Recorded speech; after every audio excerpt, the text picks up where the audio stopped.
আমার সং নরকক থাকছে সানামু চং আং তিনি হাইছে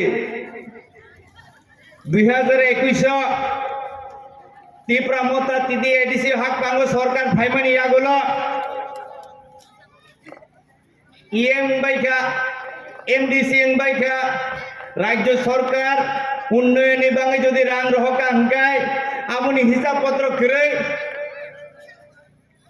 কোনো জবাবপত্র করে 2022 তিনি নেতৃত্ব নেতৃত্বে মুখ্যমন্ত্রী প্রফেসর ডক্টর মানিক স্যার নেতৃত্বে সারা ত্রিপুরা রাজ্য এডিসি রাং পয়সা কেসা কেনে বিরুদ্ধে কত আন্দোলন খাই গেছে তাকফান বড় জবাব রিমেক রাং ঠগি মানজা কাঙ্কায় রাং চাউই মানজা কাঙ্কায় জবাব কাইছেন বংনি তাও জবাব ধানসা একটাই জবাব থাকে চুরি ধরা পড়লে একটাই জবাব কি জবাব ধানসা এটার উপরে আর কোনো জবাব নাই তার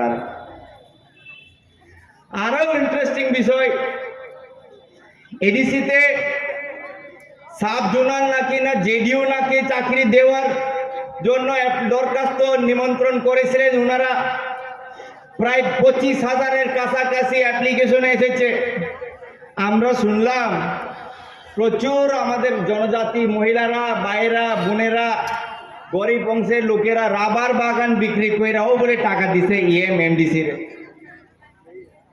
पैसा दिया है रबर बागान बिक्री करके पैसा दिया है जमीन बिक्री करके पैसा दिया है किस लिए सेले में जरा जूनाल डेवलपमेंट चाकरी नहीं देवन जाए इटिर मध्य गुंडगोल प्रश्न नहीं कोई प्रश्न क्वेश्चन प्रश्न बिक्री करते गेছে नेतारा बड़ बड़ नेतारा दरा खाया गेছে এডভাইজার চমনিতে ধরা পড়ে গেছে গা প্রশ্ন বিক্রি করতে গিয়া কি হইছে তারপরে আবার আরেকটা চিল্লাইছে আমরা থানসা করতে চাইছিলাম বাঙালি সমাজের লোকেরা জনজাতি ভাই ও বোনেদের চাকরি খাওয়ার জন্য প্রশ্ন বিক্রি করে দিছে কোয়েশ্চন পেপার শ্রাম নাই নর প্রশ্ন ফাল নাই নর 10 বলে ভাইকে ফাল না বা প্রশ্ন বরং জানি কোনো জবাব করে কা ত্রিপুরা মতা খাইলে বেশি করিকা তাগরক বগরক আবু সাকা সাকাসি হইছে বিসিংগ নে বিখা বিসিংগ যতন বিজেপি থামাইকা আগামী এডিসি নির্বাচনের পরে একটু আগে পরিতোষ দা একটা গান গাইছিল আমি একটা শোনাই হ্যাঁ আগামী এডিসি নির্বাচনের পরে তারাও একটা গান গাইবো আমরা মথার সঙ্গে থাকছি বুথ দিছে না ত্রিপুরা মথার মত কার্যকর্তারাও গান গাইব আমরা মথার সঙ্গে থাকছি কিন্তু বুথ দিছে না আমরা বিজেপির বুথ দিছি কিছু সংখ্যক কিছু কথা কইলি কই থানসা থানসা থানসা থানসা থানসা কি থানসা করেন তারা কি ধরনের থানসা করতে চান আপনারা আমি এই দনপুর মন্ডল থেকে ত্রিপুরা মথার নেতৃবৃন্দদের জিজ্ঞাসা করতে চাই কি ধরনের থানসা আপনাদের নিজের জনজাতি ভাই ও বোনদের দান্ডা দেওয়া কি থানসা হয়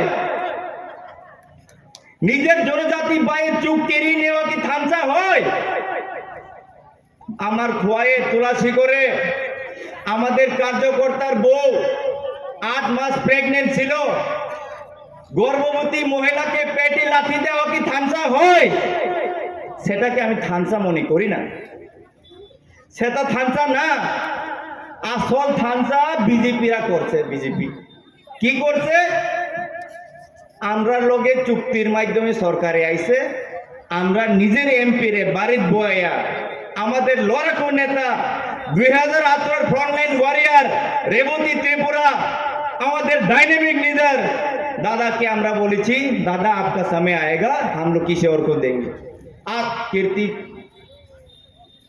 बरम गनांग कीर्ति जब तो राजबार बरम नगले थानसा तो हम लोग ने ना किया सबसे बड़ा थानसा आपका बहन को हम लोग ने संसद बनाया असली थानसा हम लोग ने किया आप लोग ने क्या किया कुछ दिन पहले हमारा एमएलए और एमडीसी लोग TDADC के एरिया में स्मोक हाउस ढूंढने गया, ढूंढ ही नहीं मिला स्मोक हाउस। কিছুদিন আগে বাংলায় বলি, কিছুদিন আগে TDADC এলাকায় স্মোক হাউস খুঁজতে বেরিয়েছিল আমাদের নেতারা। রাজ্য সরকার আমাদের ট্রাইবাল ওয়েলফেয়ার মিনিস্টার বিকাশ দেববর্মা টাকা দিয়েছিল TDADC এলাকায় জনজাতি ভাই বোনেদের জন্য স্মোক হাউস তৈরি করার জন্য। কারণ কেন? রাবারের বেশিরভাগ রাবার চাষিরা আমাদের জনজাতি ভাই বোনেরা। আর যখন তে র ম্যাটেরিয়াল বাইর হয়, রাবার যখন স্মোক হাউসে যায়, স্মোক হাউস থেকে যখন বাইর হয় তখন রাবারের মাত্রা একটু দাম বেড়ে যায়। তার জন্য আমাদের জনজাতি ভাইয়ের বোনের জন্য টাকা কে দিয়েছিল? Tribal welfare minister. খুঁজে তো আর একটাও পাইনি, দাদা পদ্ম বোধহয় সঙ্গে ছিল। স্মোক হাউস খুঁজে পাইনি, টাকাগুলা কই? তিপ্রা মথার নেতৃবৃন্দর পকেটে। আর টাকা কি চিল্লায়? আমরা টাকা দেই না। রাজ্য সরকার যদি টাকা না দেয়, আপনাদের ইএম, আপনাদের MDC, আপনাদের জোনাল চেয়ারম্যান, বড় বড় গাড়ি, বড় বড় ফ্ল্যাট, আগরতলাতে জমিন, নন্দননগরের জমিন, লেম্বুছড়ার জমিন কোন টাকা দিয়ে পায়? দুধ বিক্রি কইরা নি পায়। হ্যাঁ, আনারস বিক্রি কইরা তো এত উন্নতি হয় না মানুষ। আনারস তো পরিতোষ বাবুর এলাকাত না পায়, হে তো আমরা পার্টি দেখুন। খোয়াইও তো আনারস নাই, সিপাহীজলা তো আনারস নাই, তো কি বিক্রি কইরা? জাতি বিক্রি কইরা না। জাতি বিক্রি করার দায়িত্ব আপনারা, সমাজে উন্নতি করার দায়িত্ব আমরা। আপনাদের বলি, মহিলারা সামনে আছে এখানে। 2018-তে আমরা সরকারে এসেছি। মহিলারা আপনারা জানবেন, CPM এর 25 বছর দীর্ঘদিনে জনজাতি ভাই বোনেদের অন্ধকারে ঢুকিয়ে দিয়েছিল। SHGর মাধ্যমে আমি কথা বলবো, 4000 না কত SHG ছিল, আজকে দিনে 45,000-এর থেকে বেশি SHG আছে। আর 4,85,000 মহিলারা SHGর মাধ্যমে লিভলিহুড হয়েছেন, আর লাখপতি দিদি হয়েছেন। লাখপতি দিদি, যাদের ইনকাম 1 লাখ টাকা, লাখপতি দিদি হয়েছেন। একটু আগে আমি বললাম নারী শক্তি বন্দনা, সেটা হচ্ছে আসল নারী শক্তি বন্দনা। আপনাদের দেখে তো মনে হয়, তিপ্রা মথার নেতৃবৃন্দদের দেখে মনে হয় ভালো ভালো কাপড় পরে, ভালো ভালো চশমা পরে। কয়েকজন নেতা তো রাত্রের বেলায় চশমা লাগায়। হ্যাঁ, গত তিরিঙ্গেও আমি গিয়েছিলাম, তিপ্রা মথার একজন বিধায়ক রাত্রে বেলায় চশমা, কালা चश्मा लगाए घूरे। क्या छुपाना चाहते हैं आप? यही छुपाना चाहते कि मैं बहुत चोरी कर लिया, मैं आग नहीं मिला सकता अपना जनसाधारण से, अपना लोगों से आग नहीं मिला पा रहा हूं मैं, क्योंकि मैं बहुत पैसा चोरी कर लिया। এলাকাতে আমাদের মুখ্যমন্ত্রী প্রফেসর ডক্টর মানিক শাহ যদি RDর রাস্তা পাঠায়, PWDর রাস্তা পাঠায়, তাহলে প্রথম তাদেরকে গিয়ে আনারস খাওয়াইতে হয়। আনারস তিপ্রা মথার নেতৃবৃন্দদের আনারস খাওয়াইতে হয়, নাইলে কাজ হবে না।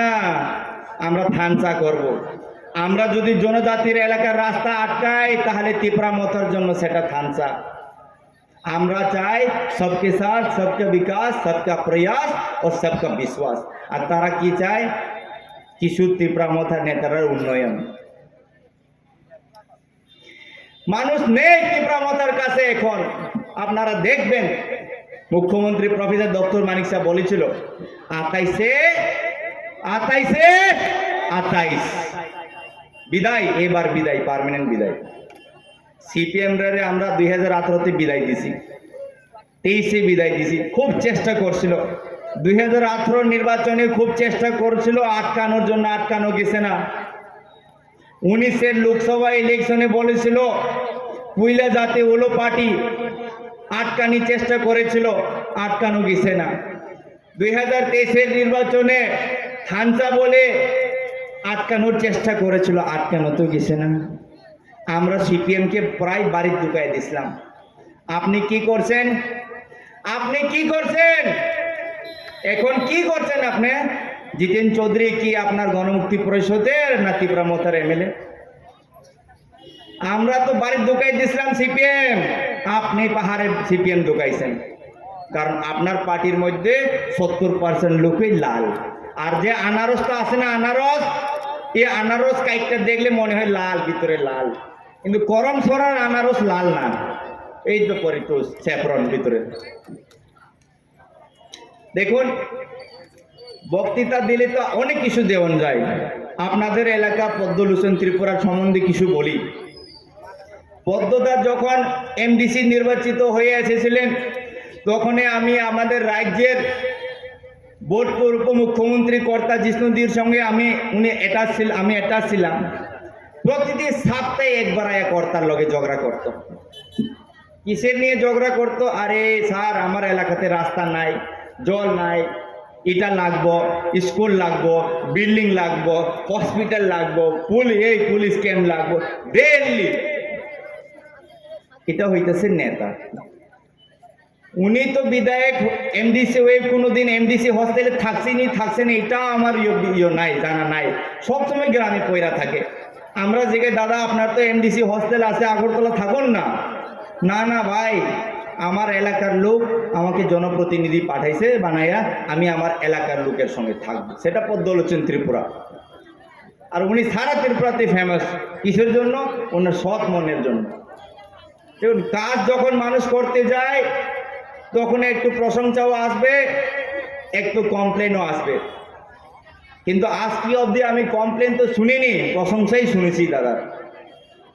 কাজে আমি কথা তো আর বেশি বলবো না। আমরা সব দাদার থেকে শুনতে এসেছি আজকে। আমরা দাদার থেকে শুনবো, তারপরে আমরা সব নিজের এসে যাবো। আর আমরা এটা চিন্তা ভাবনা করে লইছি, আগামী নির্বাচনে এখানে বিজেপি কমসে কম 20,000 বেশি ভোট পাইয়া এখানে দাদা পদ্ম জিতবো। জিতাইবেন না আপনারা? পদ্মলোচন বাবুরে জিতাইবেন না? জিতানোর ইচ্ছা নাই? জিতানোর ইচ্ছা আছে তো? আচ্ছা, আপনারা গড় পাইছেন নি? কোন তো গড় পাইছেন নি?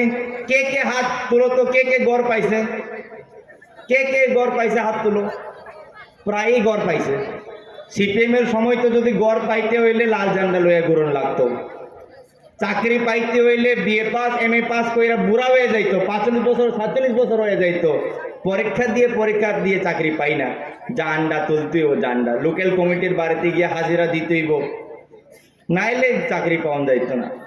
কিন্তু বিজেপি সরকারে আমরা 27,000-এর বেশি চাকরি দিছি, 20,000 রেগুলার আর 7,000 আউটসোর্সিং এর মাধ্যমে।